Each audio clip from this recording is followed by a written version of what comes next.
Hi, everyone. Thanks for being with us tonight. My name is Sarah Stevenson. I am the Executive Director of the German Film Office, an initiative of the Goethe-Institut and German Films based in New York.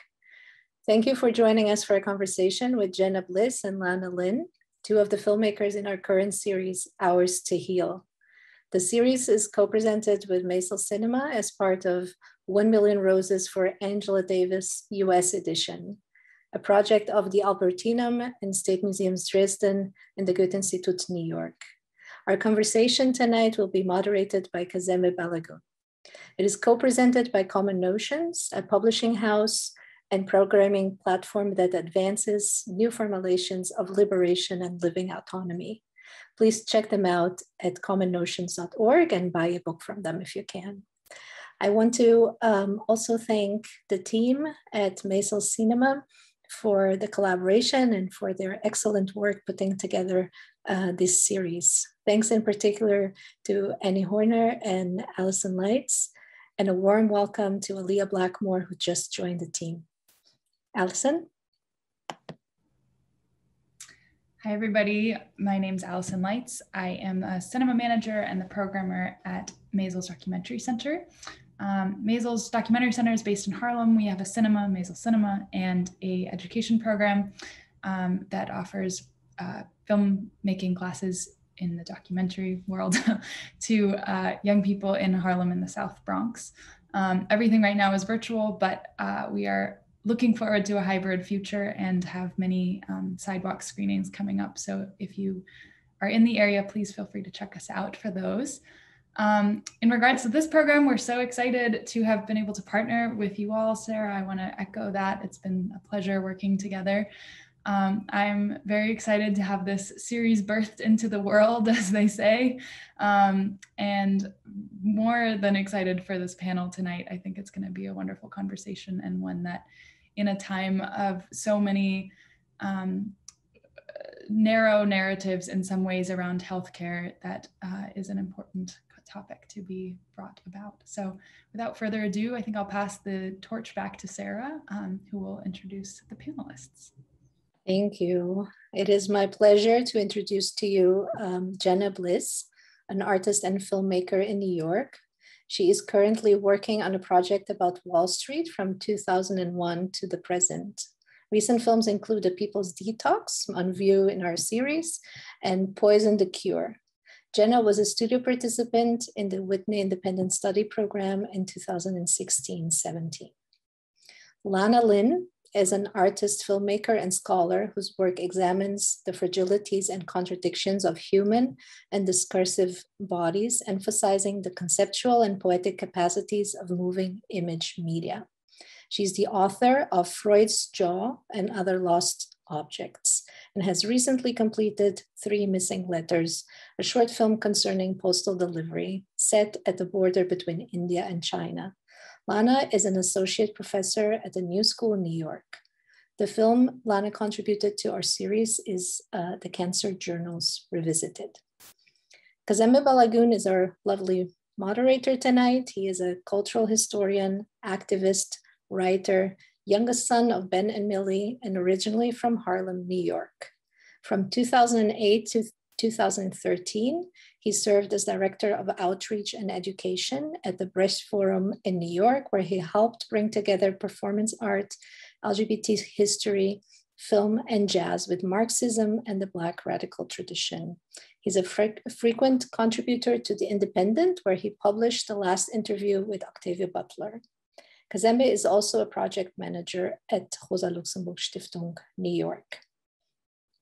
A quick note to our audience, please feel free to ask Jenna, Lana, and Kazembe questions in the chat.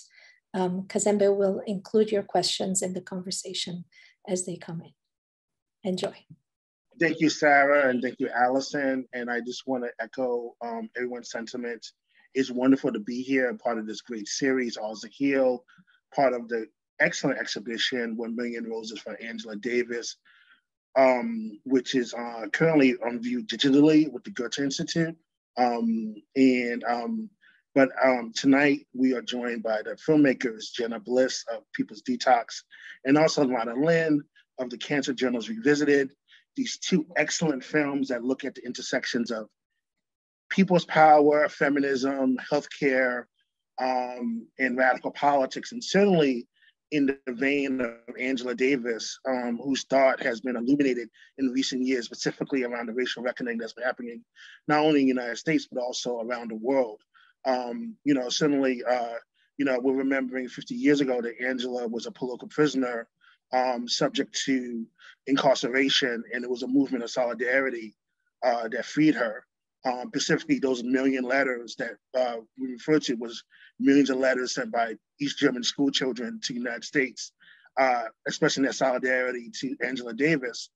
But these films tonight deal with a sort of form of solidarity around healthcare and solidarity around our bodies. And certainly part of the milieu of the time, the concern around health and healthcare. Well, let's get into it. Let's talk. Jenna, I want to talk about your film, People's Detox. It details the work of the Black Panther Party and the Young Lords taking over Lincoln Hospital and turning it into a detox center based on people's power, community control, and alternative medicine. Can you talk a little bit about how hospitals became a site of struggle during that time? Yeah. So I think, and also hi, thanks for having me here. I think that, the Black Panthers and Young Lords were, of course, doing a lot of different projects all over. As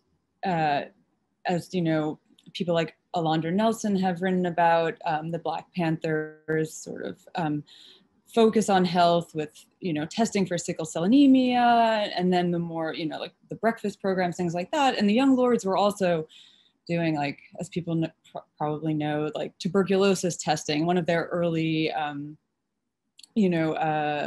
actions was like hijacking a TB or an X-ray truck so that they could bring it into the community in Spanish Harlem and give people X-rays to test for tuberculosis. So these were things that were already happening based on what their communities were saying were the issues.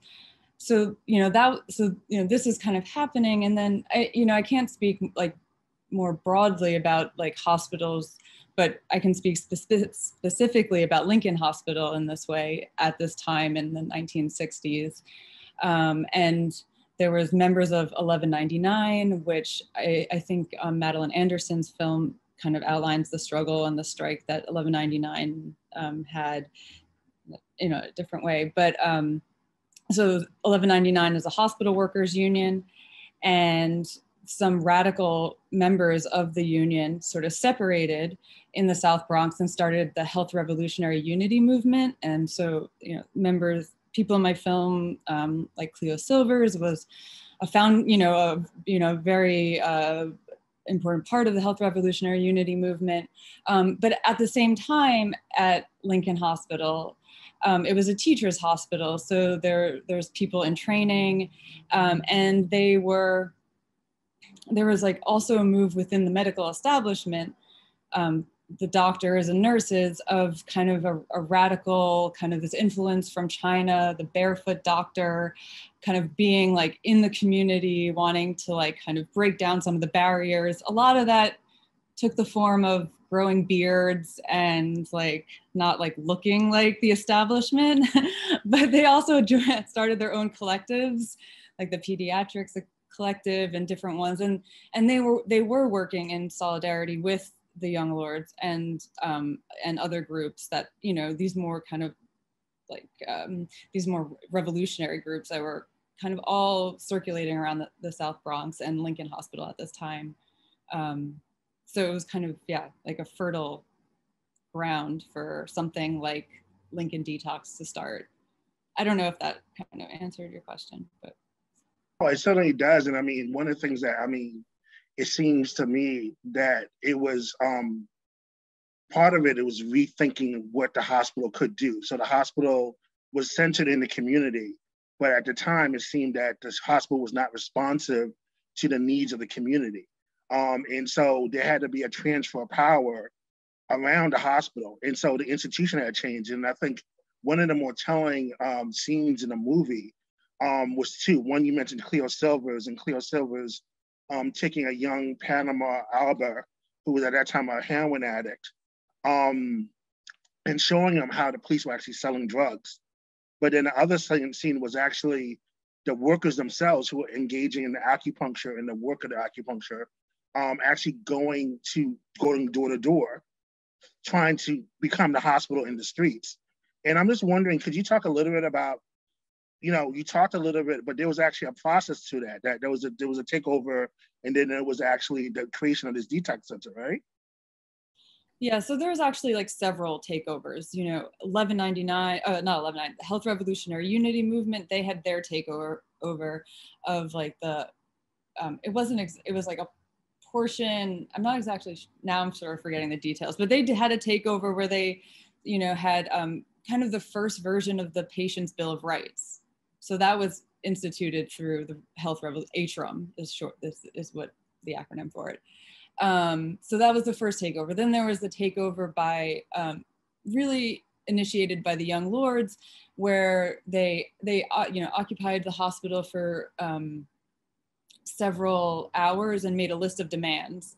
And then there was the third takeover, which was a coalition of, the Black Panthers were actually not involved in that because they were a little distracted by some other more pressing issues for them, but it was the Young Lords and then and local drug addicts in the area, as well as like HRUM and with the kind of coordination of some of the doctors at Lincoln Hospital, this third takeover took place that they stayed, and they, basically after they were kicked, like some people were arrested, but then the hospital administration realized that here are these people and they're going to fulfill a need that is a need of the community, but the hospital is not addressing at all. So, these through direct action, they started something that was, so the hospital basically allowed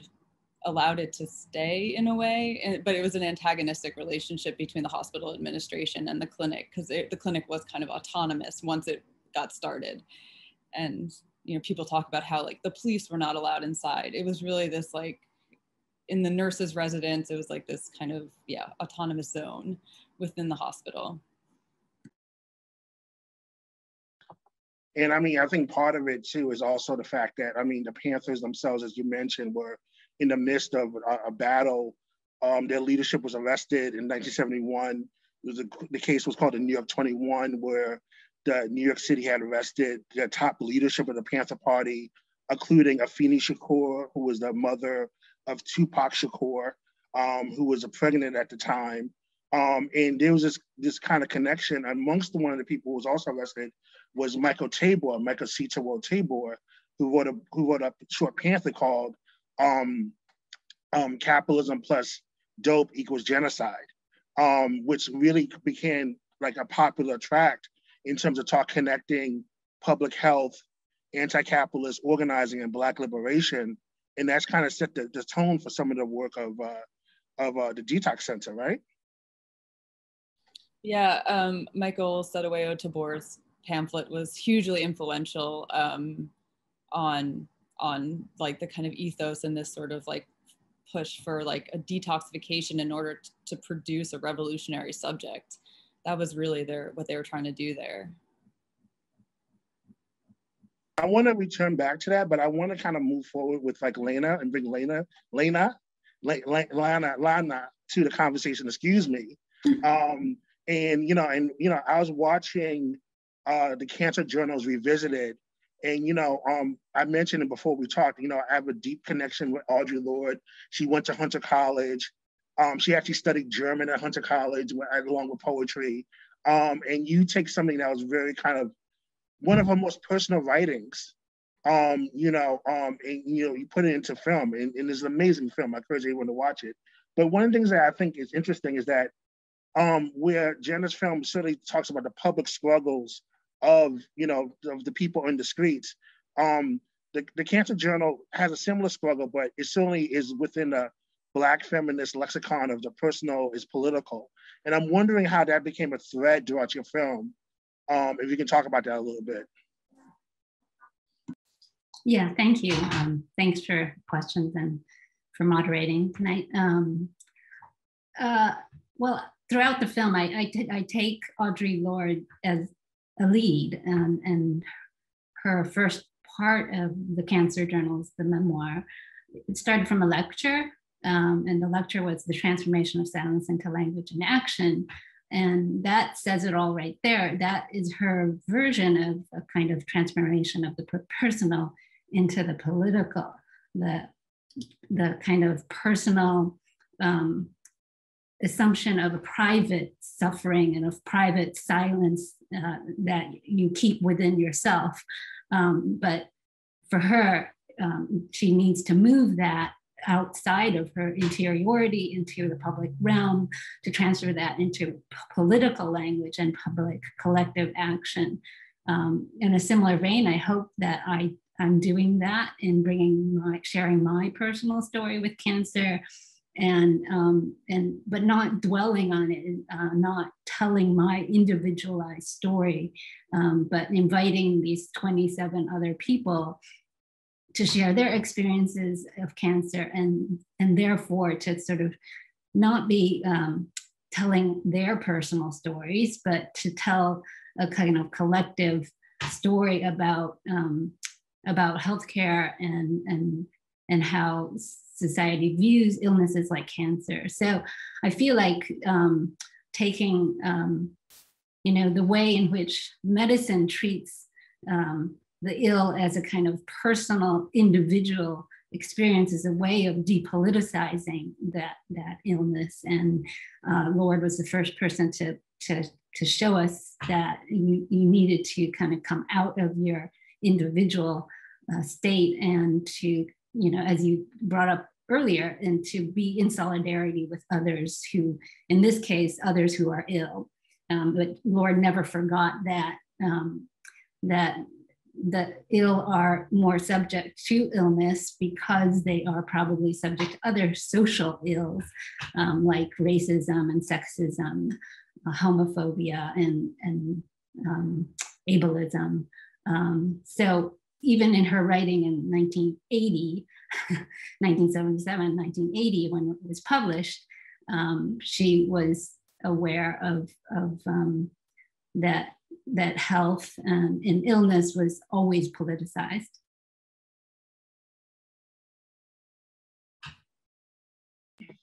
I love the way that you capture that in the film, and the way that the women's individual, both reading of Audre Lorde, but also their own individual stories, become a collective in a sense. It becomes a chorus, right? And it becomes like a sense of like these different voices that come to bear.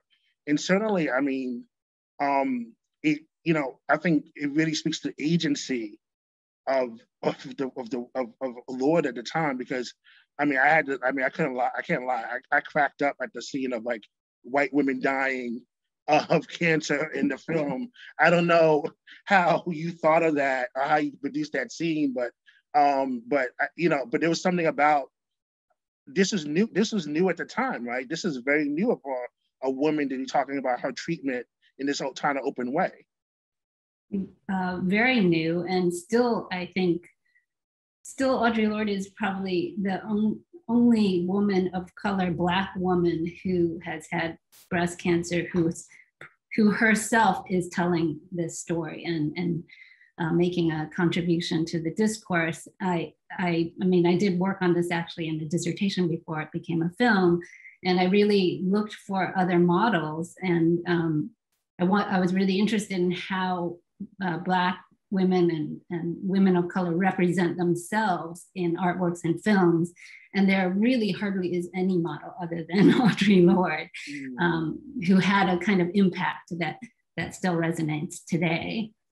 And I do think that's because she was not only telling her own personal story, as I was saying, that she was really speaking about the effects to the larger community and to the social realm.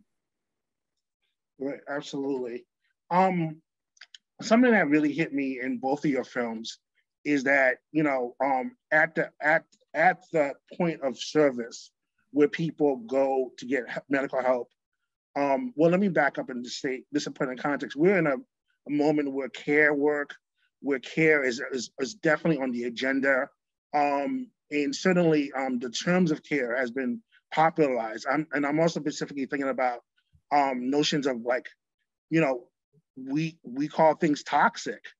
You know, we talk about toxic masculinity, we talk about toxic workplaces. We use that term to describe, like, sickness in our own day-to-day existence. And I'm wondering, like, one of the things that is interesting in your films is that the notion of toxicity shows up in interesting ways through healthcare, right? In the ways that you treat that. I was wondering if you can talk about that a little bit. I guess I'll start since I'm unmuted. In terms of Lord's text in my film, I think that she really had a strong critique of toxic compulsory optimism, which is still relevant today, that within cancer, you know, there's the demand to be continually optimistic, and that actually has a toxic effect on people who actually have cancer, being told that they're supposed to be battling and always happy to be alive and surviving. And the other major critique she had that still is so pertinent today is the kind of toxic sexist demands to conform to certain normative beauty and femininity standards, particularly around breast cancer, that, you know, you have to be two-breasted and those breasts have to be symmetrical, and they define who you are as a woman. So she was very much in advance of her time in criticizing that. And it's still, I think, very hard for especially even Black women to embrace that kind of rejection of the kind of normative beauty standards. I'll just mention that I inquired amongst many people to participate in the film, and I very specifically was looking for a Black woman who was flat-chested, who was not reconstructed. And that was extremely hard to find because, and I totally understand and respect that a lot of Black women are like, we have enough shit to deal with. We don't need another layer of being, you know, considered abnormal because you can visibly see the, you know, effects of breast cancer. So, so I really understood that this was still incredibly provocative.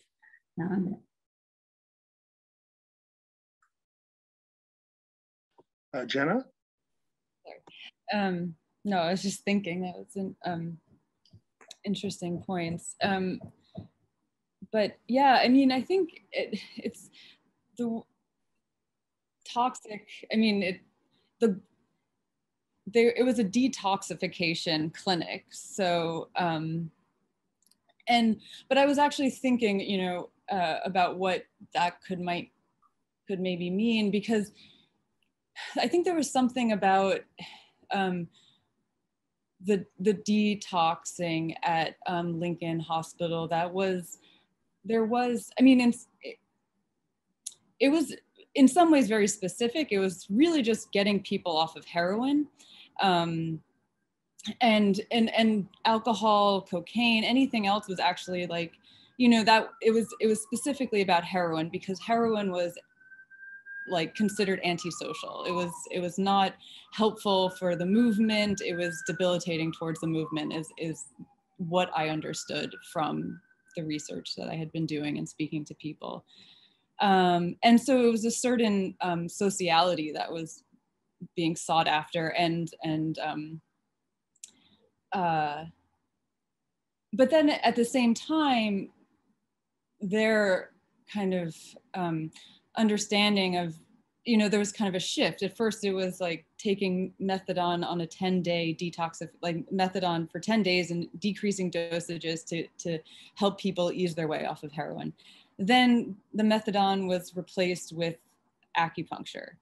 And that brought in, I think, a much more, like, holistic sense of what are toxins. And then and also a real criticism or like critique of the medical establishment and the pharmaceutical industry, and kind of a real questioning of what is, you know, the poison and what's, you know, yeah, I don't know if it's so hard with Zoom. You just can keep talking in a bubble, you know, everyone else is. No, keep talking. This is it. This is keep it. No, you're on a roll. You're like butter on a roll right now. You going. You want to keep going? Go ahead. Okay. No. I mean, I would just think that it's, I mean, absolutely. I mean, when you're thinking about, and when you bring up a good point, it's like people come to these hospitals looking to be well, but sometimes like the treatment is, the cure is worse than the illness at times, right?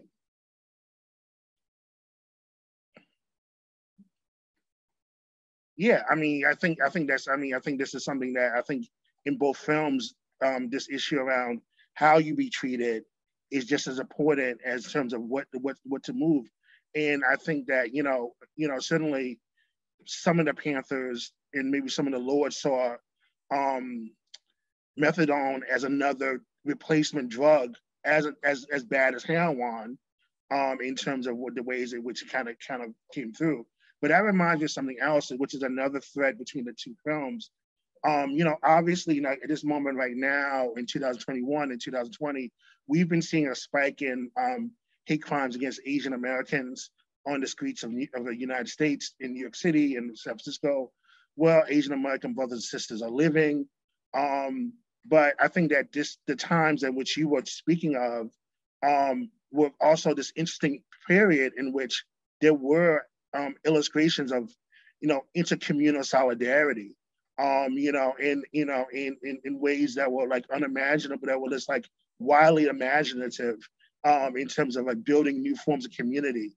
And I'm just wondering if you can talk a little bit about like how Asian influences or Asian American influences, both personally but politically, like shape the course of both these organizations and people and your own work in terms of how it shows up.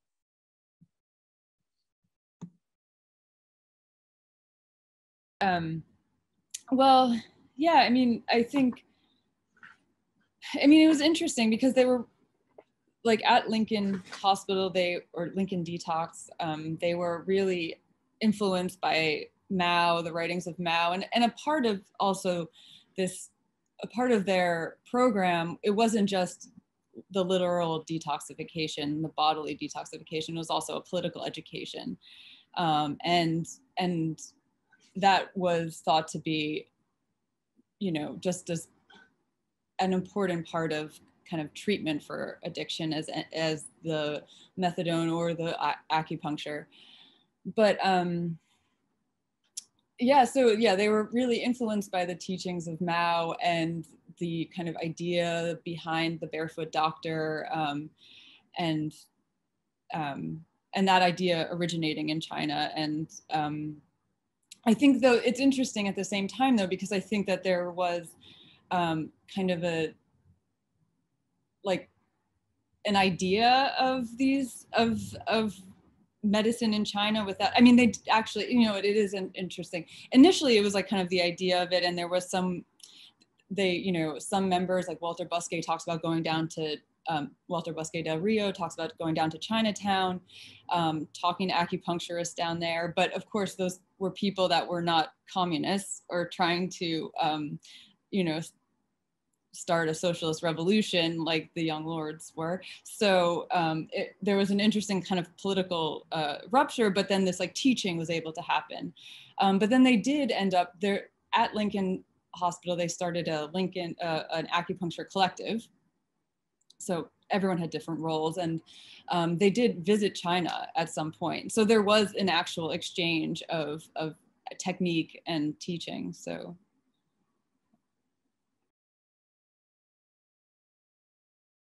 Lana, sorry. I'm not sure how to make the connection, although it is interesting that in both films, the kind of role of Eastern medicines. I don't really know what, I mean, I know that ultimately for Audre Lorde, she rejected certain kinds of traditional Western medicine, but she went to Germany and had alternative treatment, but she never went the route of fully Asian Chinese medicine, which I'm not sure. I mean, I think that's probably a good idea. I mean, the philosophy behind Chinese medicine in relation to cancer is really valid, like actually treating the body holistically.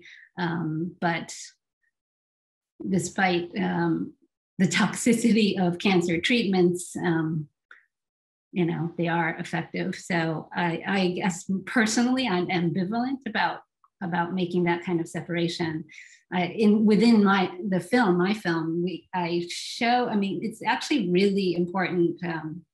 Yoga and acupuncture are really important as kind of supplemental treatment and more for kind of the spiritual health and the sense of well-being. And so I did try to include that because actually, surprisingly, yoga played a really huge part in many people's lives that I was talking to. And so one of the people who was participating is kind of a yogi and started her yogic practice during her treatment. So I kind of highlight that. You want to know something wild? It's so funny you mentioned it's so funny you mentioned yoga, because when Angela Davis was in prison 50 years ago, she took up yoga. You know, in prison.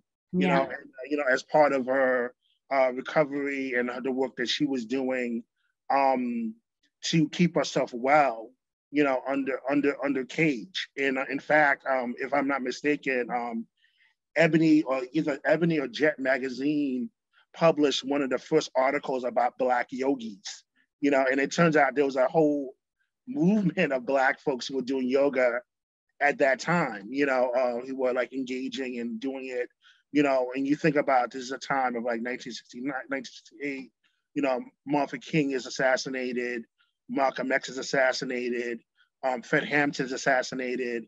A lot of the organizations of that era were falling apart.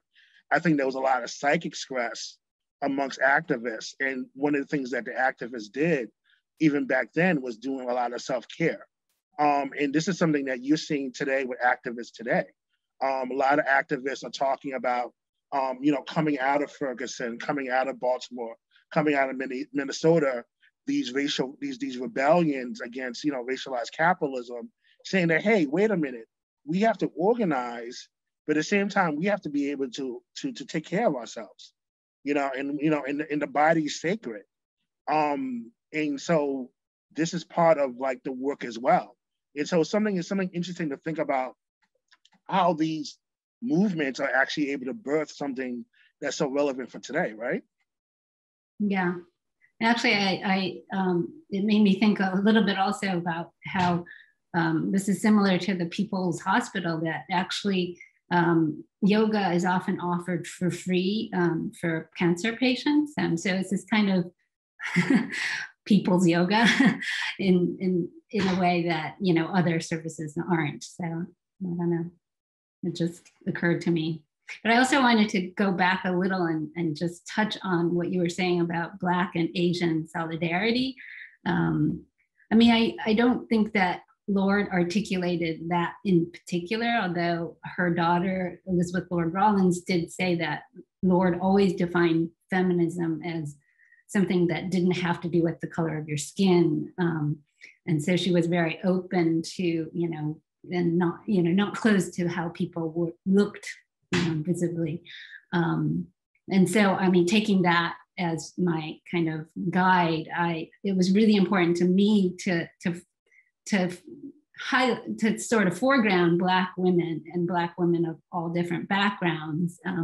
But I also felt the need to also include Asian women and Latinx because yeah, there's always been, and you're right to talk about right now, there's an increased attention to the long history of Black and Asian solidarity with the Black Panthers. And I was just watching a documentary on Yuri Kochiyama, and you know, the activism today can really learn from the past. And God bless Yuri Kochiyama, May 19th, 1921. This year will mark the 100th anniversary of her birth. Yuri Kochiyama, who was a friend of Malcolm X, associate there the day that he was assassinated at the Audubon Ballroom as a nurse, taking care of the slain leader. They shared the same birthday, May 19th. You know, and certainly, you know, these histories are important to understand, because you know, it's you know, the idea of forgetting, you know, we forget these histories, you know, we start at square one again, right? And, you know, we're not starting at square one. We have so much to build off of. And speaking of which, I do want to mention, as Sarah had mentioned earlier in her introductory comments, this program is being co-sponsored by Common Notions Press, and they're actually offering a suite of books on healthcare movements. They're looking at the history of healthcare movements yesterday and today. I'm about to drop the links in a few minutes to those texts, and they're actually, I believe that this week they'll be offering a discount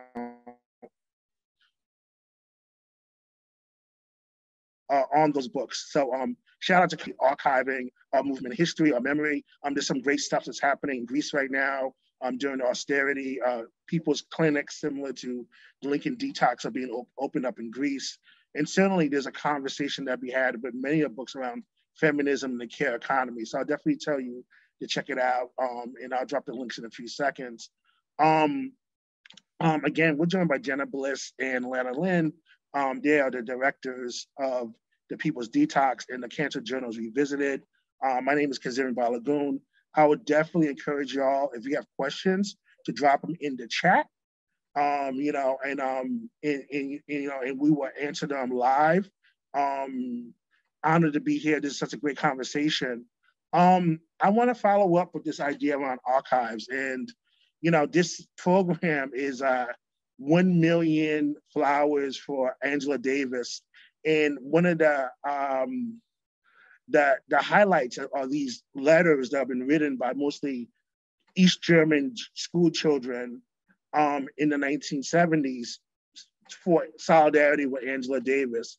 As the story goes, there were so many letters to the judge in California that they actually had to shut down the mail service for a week in California. And these letters were collected and they're now preserved and digitalized. Thank you to the museums in Dresden and to the Goethe-Institut in New York.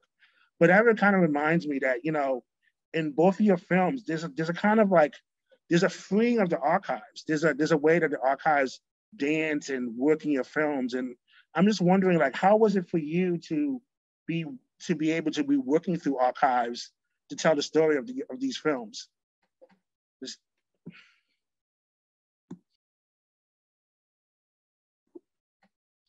Eeny, meeny, miny, mo.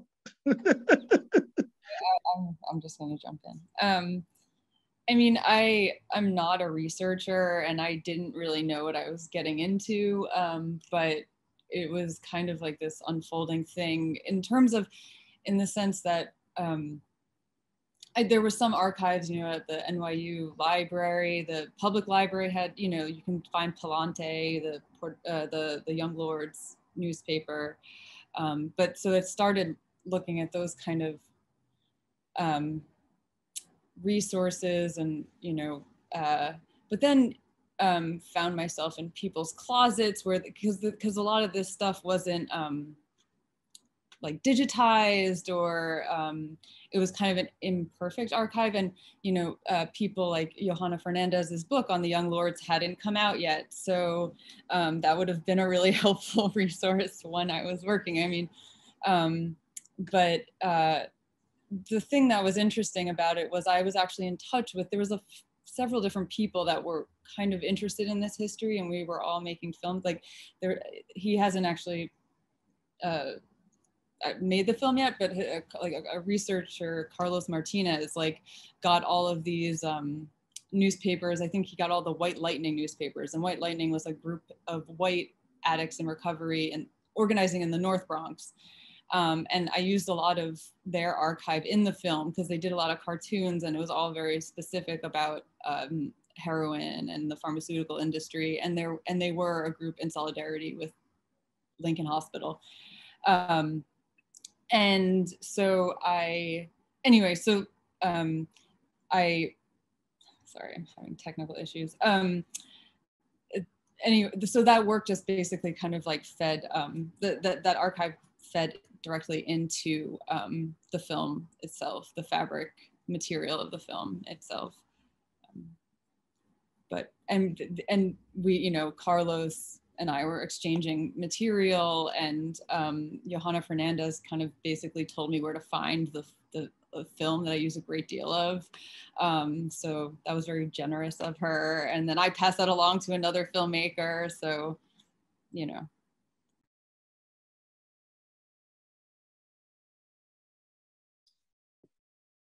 I guess I'll pick up on my experience at the archives. I mean, I'm a huge fan of archives. I could just live in the archives and never come out. But the two major archives for Audre Lorde are the Spelman College archives and in Atlanta, and the Lesbian History archives in Brooklyn. The really major papers are at Spelman, and I fold a lot of that archival research into the film, like where you actually see the index card box that was given to Audre Lorde that she took notes on for her poems. And you see her dreads, her locks. So it's quite incredible the kind of material history that is preserved in archives. But I was thinking about what Kazembe said about, you know, freeing the archives and certain things that would not normally be seen that can emerge in a film. Like you wouldn't know that Audre Lorde's hair is actually in the archives, but these groups are there. It was pretty stunning what was there, and I remember seeing a wallet of Lorde's that you actually could see the prescription her doctor wrote inside the wallet. And the other really stunning thing was at Spelman, as Audre Lorde's wedding dress was there. So these wonderful material objects. At the Lesbian History archives, they have smaller collection by far. And it is kind of like Jenna was saying, like somebody's closet. It's just sort of what was happened to be like put in the closet there. But they had an amazing cardboard box that contained the original manuscript for the Cancer Journal. Back when she called it the Cancer Journal, written in ballpoint ink, not the Cancer Journals, plural, that it became when it was published. And I feel like this little anecdote about this box became really important to me is when I first went there, the box was there, and I took some photos of it just because I thought it was amazing that here was the box with the primary document. But it was a little bit shabby. It was, you know, it's old. And, but I think it was at least a year before I came back to the Lesbian History archives, hoping to take video of this container. And it had basically it had sort of fallen apart, and it was just folded flat and put into a hanging file folder. And for me, it's a bit of a kind of metaphor for a lot of things, actually, but a metaphor for the archives. Like it preserves certain things that should be and need to be preserved, but maybe in a different shape. And I don't know, maybe our task as, you know, artists and scholars is to kind of make sure it has that kind of afterlife. I think you're absolutely right. I mean, I think part of the work of like being an activist and activating the archives, because that's where our power is, right? I feel that, I've been to the Schomburg, and anybody knows that 4 blocks down from the Maysles Cinema is the Schomburg Library. And hopefully one of the tragedies of this pandemic is not being able to go to the archives, and hang out with the ancestors like I like to do. And so, like, if you want to, you can go to Schomburg to the 4th floor and ask for the letters that people sent to Angela Davis. And they have it there. The flowers, the letters in German, in English, they're hilarious. They're sad, they're hilarious. There's one letter I remember saying, when we get you out, Angela, I'm gonna take you out for a steak dinner, some champagne and lobster, the works. It's a celebration in the archives, right? But it's also like a sense of a marking time, which I think is also very important. And particularly now, when we're at this point where like a lot of historical memories being battled over and fought over, these ideas around archives are super, super important in thinking about the past, which is why I'm so appreciative of both your films, because I think both your films are readily accessible for activists to engage in archives and be interfacing with the knowledge that we need to move forward in a lot of ways. So, I mean, again, thankful for that, these interventions. Part of which I think today is that, both of your films land at a very particular time right now where, as I mentioned before, like healthcare is a big issue. Last year we had a presidential campaign where, one of the potential demands was Medicare for all. The United States still remains the only industrialized country without universal health care. Certainly the pandemic that's happened has led to a lot of these conversations, renewed conversations around health and well-being, certainly, but also on a personal level, mutual aid groups, things of that nature. As filmmakers, what do you want people to get out of your films for the current moment right now? I know that's a tall ask, but I just want to kind of like move that curiosity.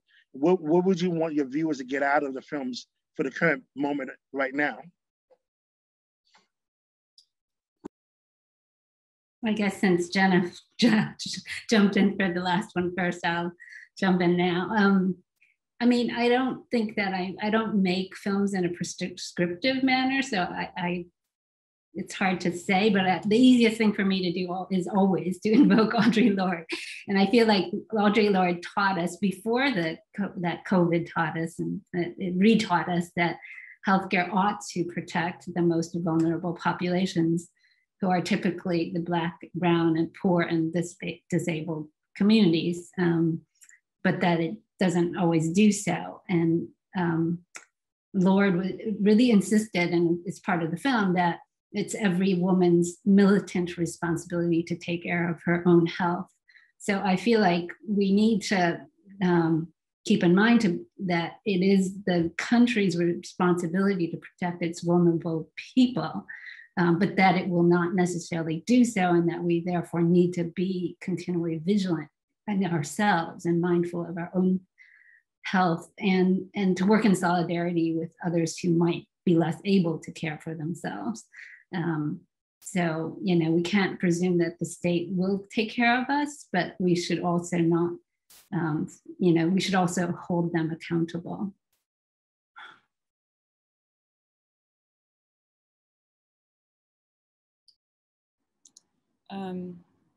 Yeah, I don't know. I wish I had a good answer. I think that though the People's Program at Lincoln Hospital was kind of an example of a group actually like seizing the means of reproduction and like of production and their own reproduction in like a very literal way, and that we don't that's not something that even seems it seems possible now, but I think in a way I think that it's like a good horizon to have, even if it's an example that wasn't sustained for more than 10 years. it is an example of being sensitive to the needs of a community, and letting like a community of people dictate what they need for their health, and what, you know, and that, and I think that there's a lesson for, I don't know, I found it to be, I think making the film gave me my own political education, and like kind of what's possible, and like the kind of imagination and like ingenuity that they showed as a group working across groups, and navigating and negotiating, and really kind of creating like a new idea of what was possible. I mean, this idea that could be within a hospital a space that the police were not allowed inside of, and that like, and they also, you know, I didn't really put this in the film, but the idea was that you would come in, you know, people would put their guns in a box when they walked in the door, and it was this like other zone. And I think like that, where, you know, you could get help getting onto like welfare, or, you know, get signed up for programs, you know, get kind of like, there was a lot more going on than just detoxification from heroin. There was like a community being formed around the clinic. And so, yeah, I don't know.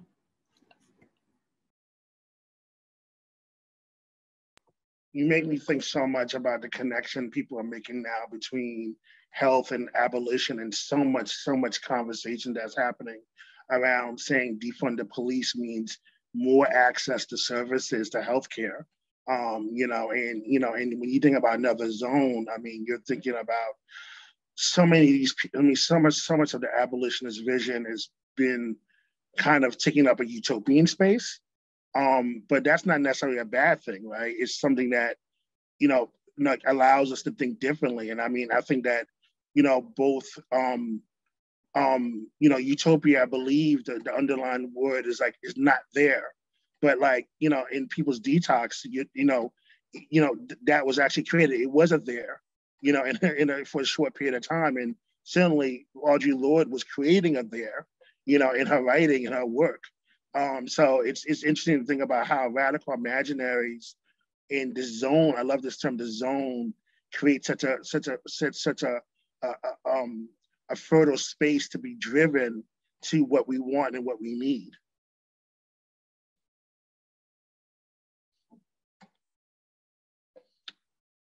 I'm gonna so this is the portion of the conversation where I usually ask folks to ask questions.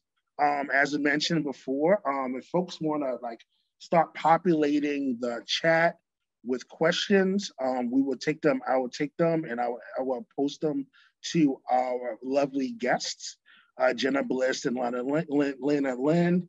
And you can feel free to ask away. As the questions are being populated in the chat, one question I have for y'all, how do you see the depiction of healthcare today by the mass media? Any thoughts on like how the media portrays healthcare in popular culture?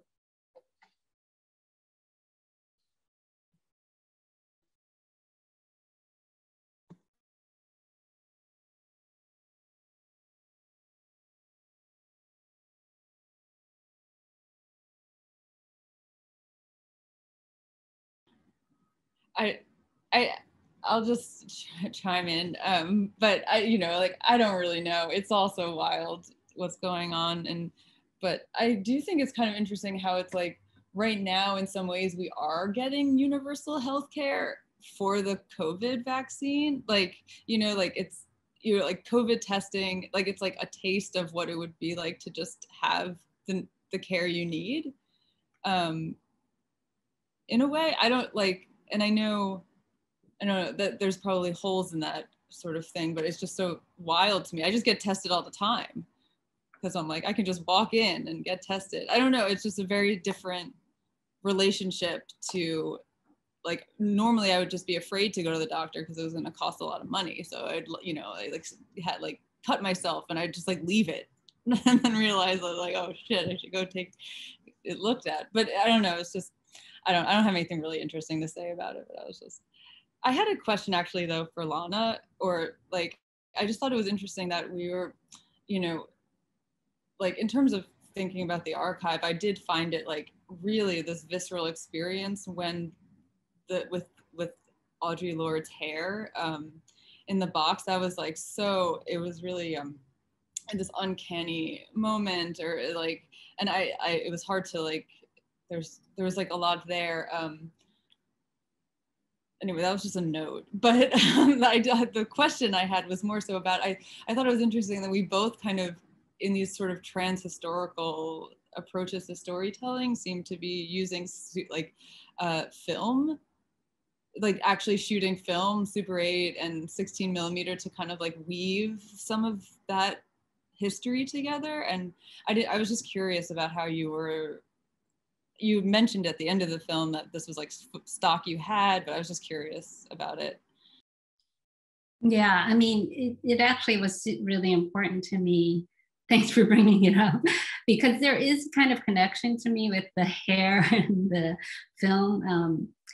There is this weird power of the material form, like the material object. And I think it's really appropriate that you called Lorde's hair uncanny, because it is actually a part of her that remains despite the fact that she's passed.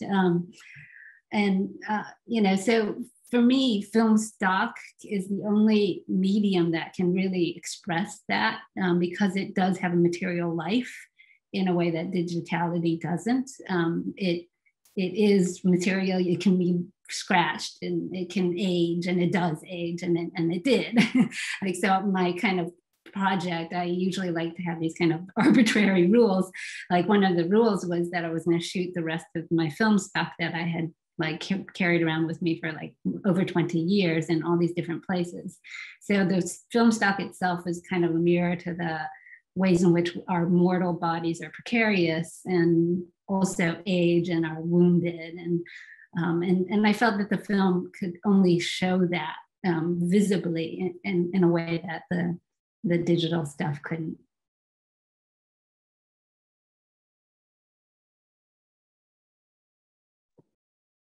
Michelle mentions that's brilliant. I agree.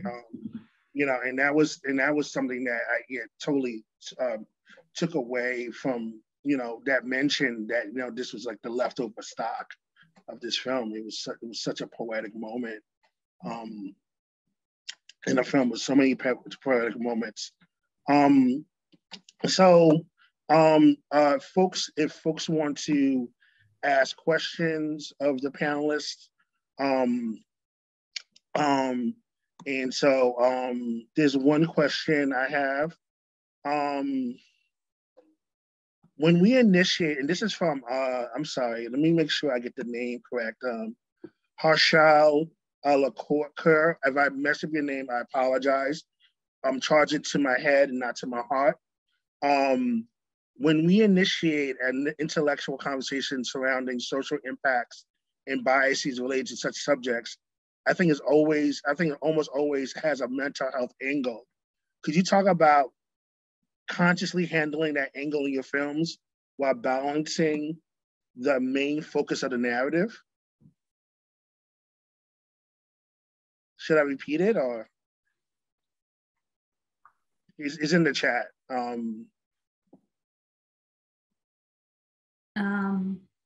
I guess unless Jenna wants to speak to that. I mean, obviously, when you're talking about cancer, it always has a mental health aspect because it's so emotionally wrought. I guess I'm not sure how to respond to that, except that it was very much on my mind in the production that it would be a difficult topic for people to talk about, and that I had to create the conditions where they felt comfortable enough to talk about it. That, you know, what I have for people who haven't seen the film, that I asked people to read a passage from Audre Lorde's text and then to speak to it. And in the reading itself, they actually often grew very emotional because the text is very powerful and visceral and deals with death and dying. So I don't know, I did think a lot about keeping the production itself very minimal, with, you know, very kind of a very supportive environment. We went with as few people as possible, and people would stay outside, and everybody knew that it would be, you know, that they had to, you know, have a kind of very congenial, trusting kind of environment in order for people to be able to like unveil their vulnerabilities.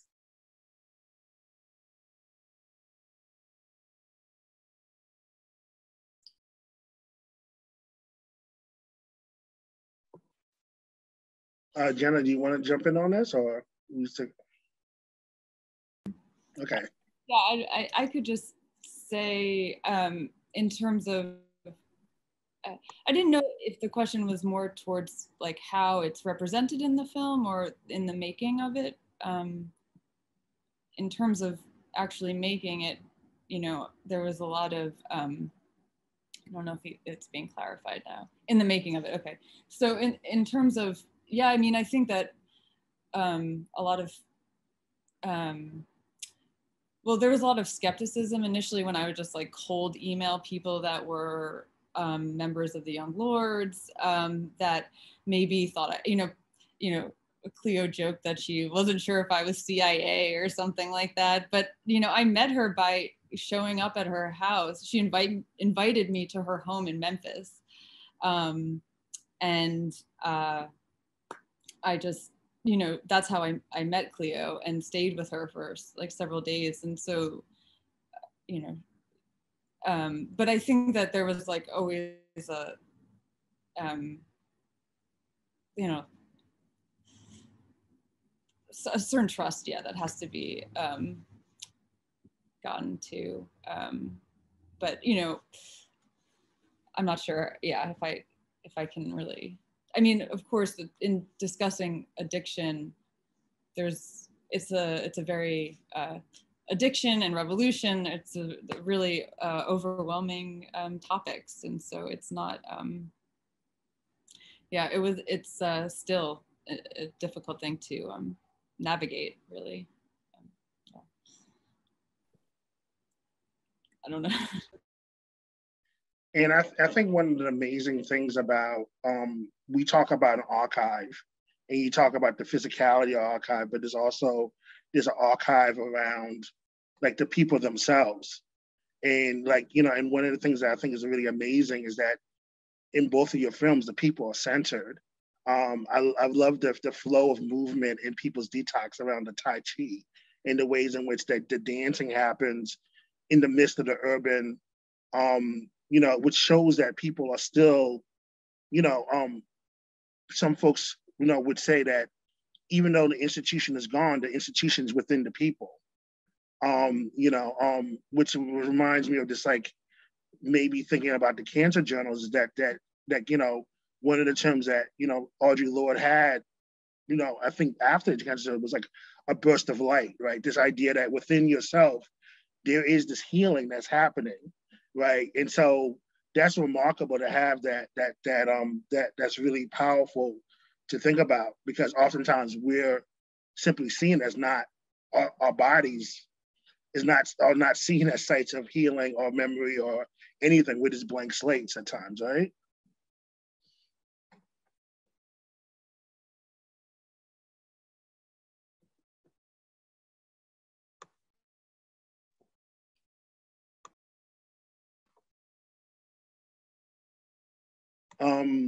And so I do want to just jump back in. There's a couple more questions that this is a really good question, an important one.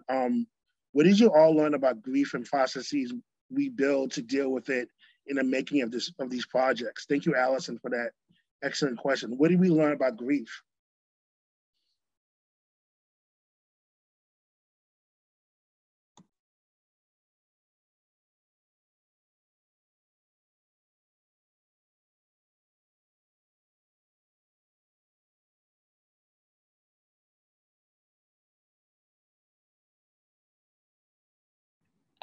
I can maybe jump in because it's maybe a little less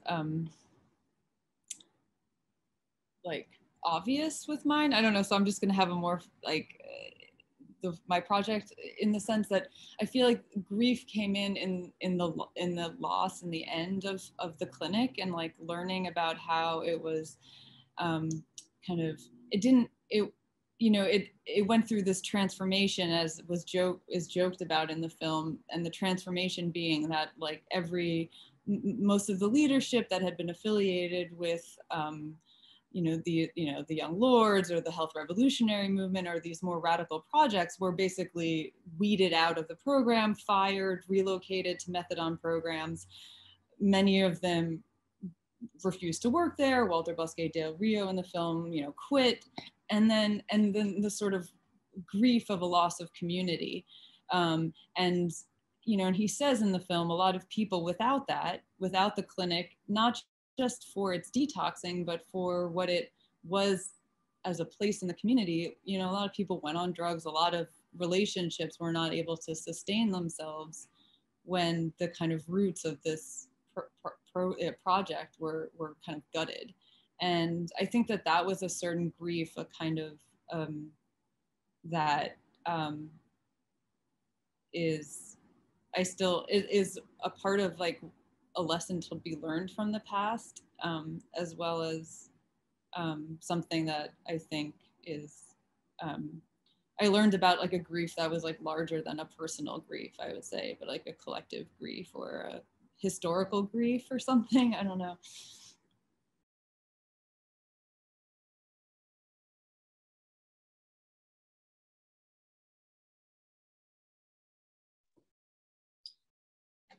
I really appreciate what you just said, Jenna, about a collective grief both and a historical grief. I feel like that's relevant to my film as well. I feel like there was a way in which grief could be alleviated by it being collectively spoken about. And collectively spoken about and kind of mediated through Lord's words, which is a kind of mediation with the past. So that kind of evokes what you were just talking about, this kind of historical grief. Like if Lord went through this and I am having this experience, somehow connected to her past, and she survived it in a certain way, even though she actually died, but she survived it through her legacy. But for me, like making the film itself, I learned many things. I couldn't really sum it up into one thing, but I remember distinctly at the end of this film, which is so laden with words, I was asking myself, what do these words do? And there is a way in which talking, I'm an absolute believer in, the talking cure, that talking can help grief. But I also knew that you also just had to be with it. Like talking could only go so far. And so I tried to express that in the film, is that you just have to live with it.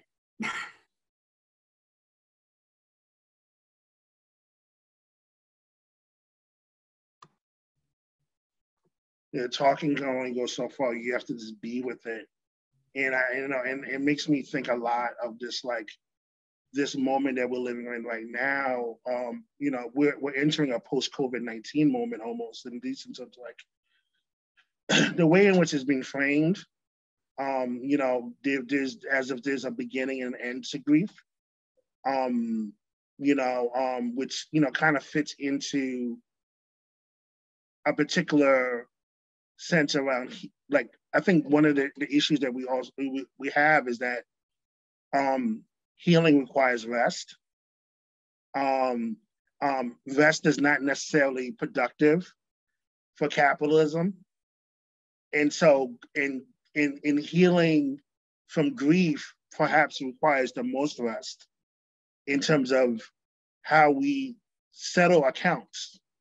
The settling of the body, the settling of accounts. And there's something to be said about the healthiness of a society that allows grief to be, for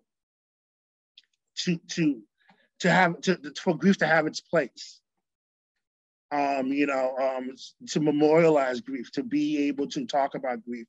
And it seems to me at this point of healthcare, we are also at this point where the part of the healthcare crisis is that we as much as we don't, there's two things we don't want to talk about as Americans, right?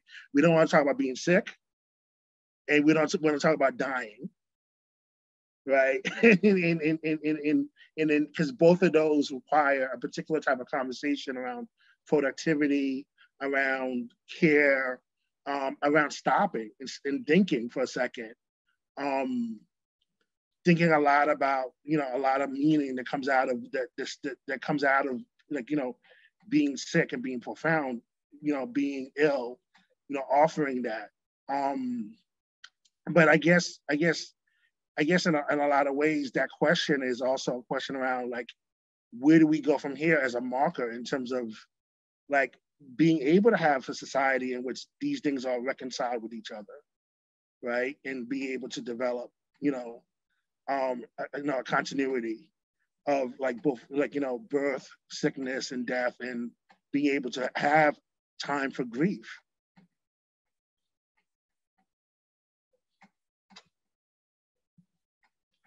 So I think that's some of the work that we need to do. Certainly need to think about today, and certainly, hopefully, some of the policies will shift in some ways. I'm just I'm just wondering, just as a series as a whole, both of your films have been, this has been probably a weird time to be a filmmaker. To say the least. The theaters are closed, the venues in which we usually will engage in. How have you guys been doing in terms of, like, audience engagement around the films? What have been the reaction to the films from your audiences? What are some of the takeaways that you guys received from the people who've seen the films?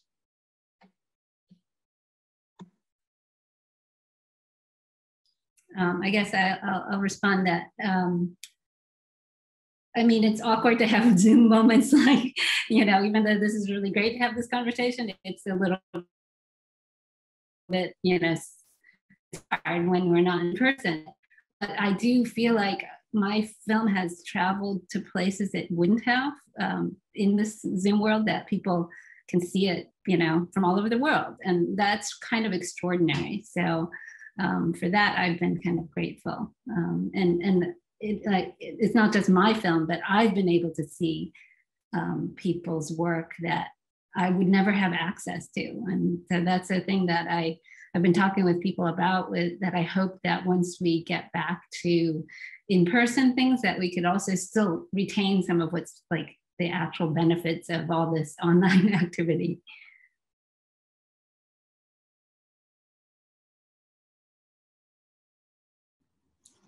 I mean, my film's actually, I started showing this film in, like, 2018. So it's